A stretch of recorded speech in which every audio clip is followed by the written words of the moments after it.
that's what's interesting about you is, were you misunderstood? Because I swear, like when you were winning those titles, like the way you were portrayed in the media and maybe even us in the pits was like, you're going to win a few titles, you're going to earn what you're worth, and I respect you for speaking out about that, which I do want to ask you about. And Hmm. I thought you would be done. Like I didn't know if you were going to ride bikes on the weekends when you were 40. It just didn't seem Hmm. that way at the time. But were you misunderstood at that time in your career? Yeah, for sure. I think so. I think it was always funny. I think I was for one, I think I was a pretty shy kid. Like I was the only child growing up. I never had big friend groups. I had a couple of like really close friends. I just wanted to come home and ride my bike every day after school. That's all I ever did. I didn't care, you know. And earlier in my career, I had a couple experiences with certain people in the media that kind of rubbed me the wrong way, and I think I had a little bit of a chip on my shoulder on that side. Just it was immaturity on my point. I was just a kid, and a couple things happened with some sponsors and stuff that I was kind of just like, I don't have time for this crap. Like, I'm just gonna go win races and try to dominate and whatever. I don't care about the rest of it. I'll let the riding do the talking, and I don't need to like. But anybody that knew me on a personal level or ever stopped to have a conversation, they would all be like, "Oh wow, he's a really cool, chill kid." It actually really surprised me. Like, I think when I was competitive, like I was competitive, dude. Like at the end of the day, I think now you see more of my personality blend with my racing. Whereas before it was like if I was with my friends, then I was this super chill dude. And if I was racing, like I don't care about making friends.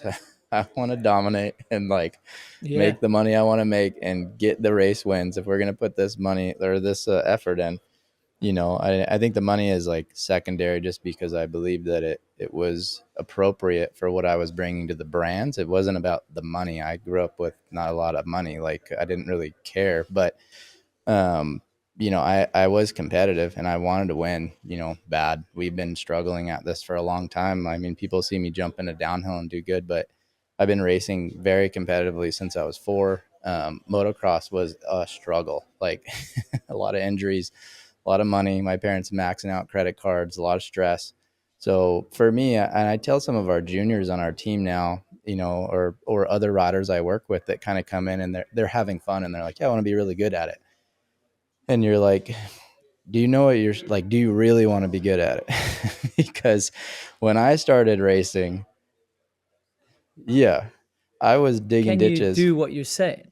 Yep, like for a septic company, literally in other people's crap in the summertime in Palm Springs before mountain biking. And before that, I was working as a motocross mechanic, living on a mattress on my buddy's floor, living out of a gear bag for a year. So when I had an opportunity to make a living at downhill, it was like to me like I was fighting for, you know, like food on the table type of thing. Like it was serious. It was like you either have to make this work or you're going to go to school and do something else. And not that that wouldn't have been a good option. I think I would have been successful because of my mindset at whatever I went at. But it was like, I'm not here to party and like have like to like let this opportunity slip by, so to speak. I already felt like the motocross thing didn't work out. I knew what that felt like. Then I went and got some really crappy jobs for a couple of years. So when I had this like second opportunity that I didn't think would ever come back around to race something professionally, dude, I took it really serious. I didn't want to go back to something else.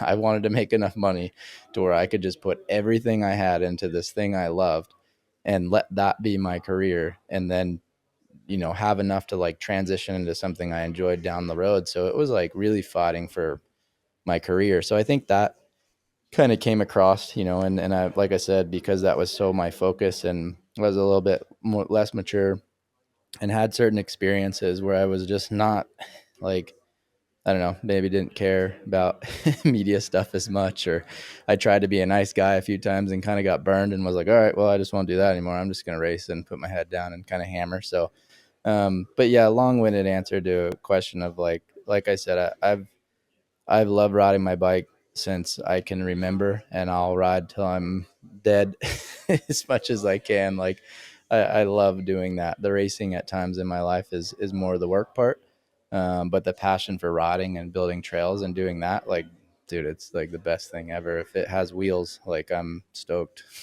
So that's definitely never changed.